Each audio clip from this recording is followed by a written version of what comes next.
Conscription in the United States. Throughout history, the topic of the military draft, also known as conscription, has always been a debated topic between people and country, sometimes leading to violent acts with the outcome of the country winning and the people losing up until 1973 when conscription was discontinued. The earliest form of conscription was during colonial times. All able-bodied men were required to enroll into basic military training and fight during wartime. The Continental Congress recommended that the states draft men from their militias for 1 year's service in the Continental Army in 1778. This was the first national conscription.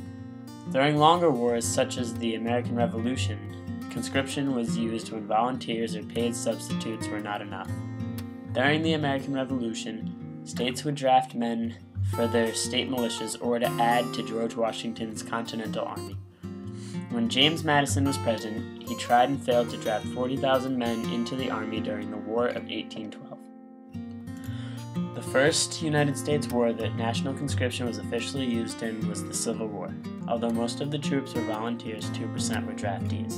Jefferson Davis, who was the first Confederate president, proposed the first Conscription Act on March 28, 1862. The South had a violent reaction to the act.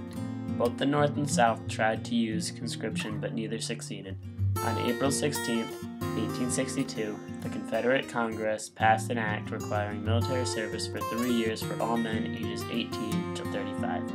On July 17, 1862, the U.S. Congress passed an act that allowed states to draft men into their militia when there were not enough volunteers.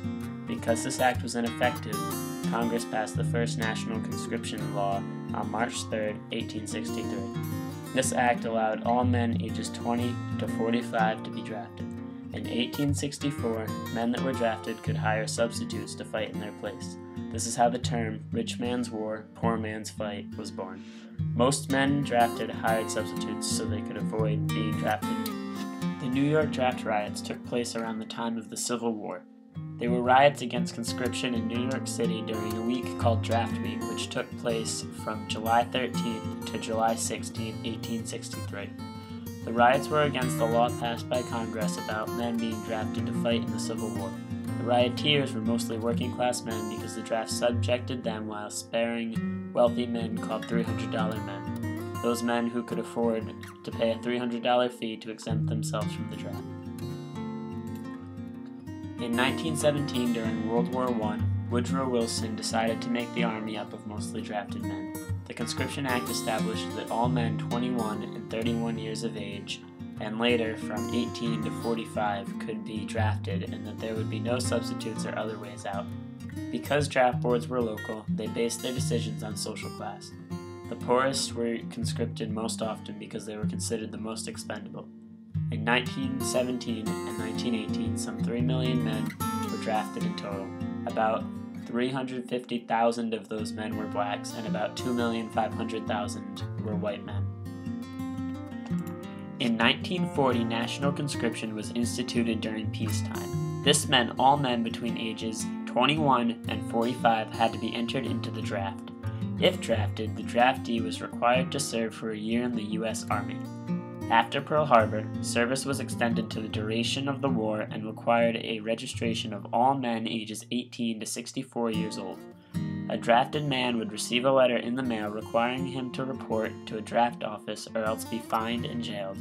10 million men were inducted, including George Brayton, who I interviewed.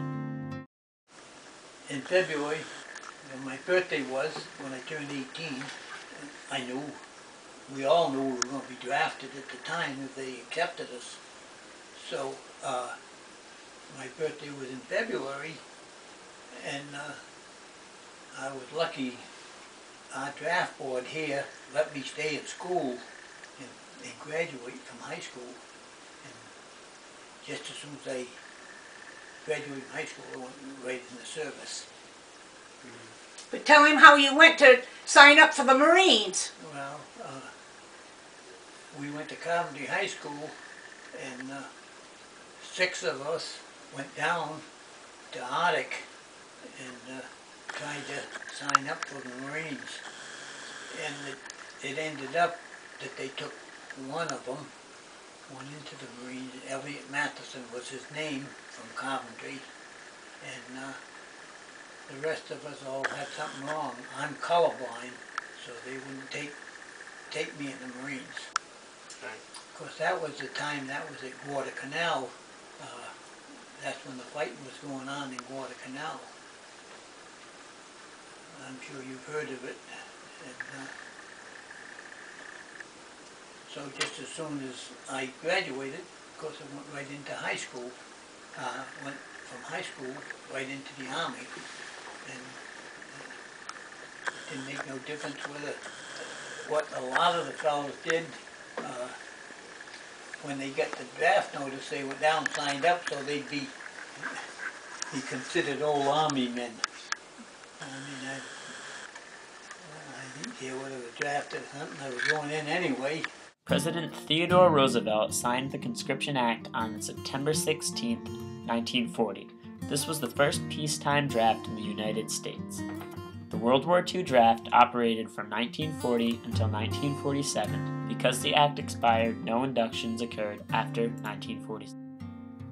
The Cold War took place between June 1950 and 1953.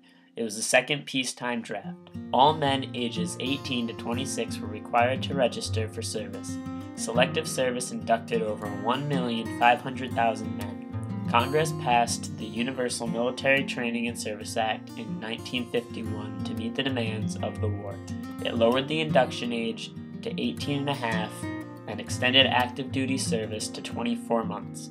This draft also created the system for the doctor draft that inducted health professionals into military service. Men could be called for up to 21 months of active duty or 5 years of reserve duty service. The draft was used to scare men into volunteering. It's estimated that conscription took almost 1/3 of all eligible men during the period of 1965 to 1969. During the draft, 11 million men enlisted into a specialty position in the military to avoid being drafted. The military relied upon this draft-induced volunteerism to make its quotas. Public protests in the United States were few during the Cold War, although the Justice Department also investigated more than 80,000 draft evasion cases.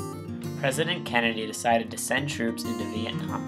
This act made Selective Service Director Louis B. Hershey pay Kennedy a visit.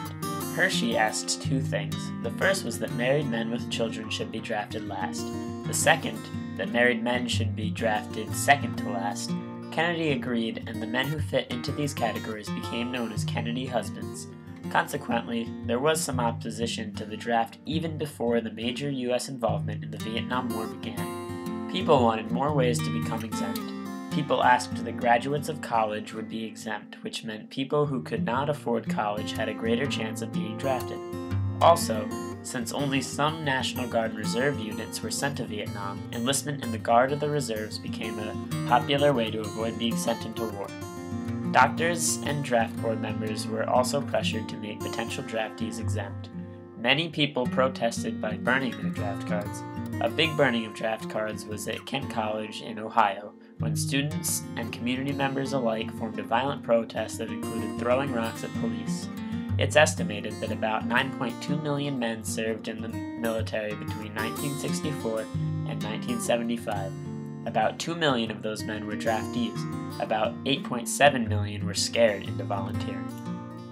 Conscription officially ended in 1973, but in 1980 all young men were required to register with the Selective Service System or else they would be imprisoned for up to 5 years or fined $250,000. This law was abandoned in 1986. In 2003, there were some talks about another draft for the Iraq War, but no draft was ever put in place. Conscription affected the lives of millions of Americans from early American colonial civilizations all the way until 1973 when the draft finally ended.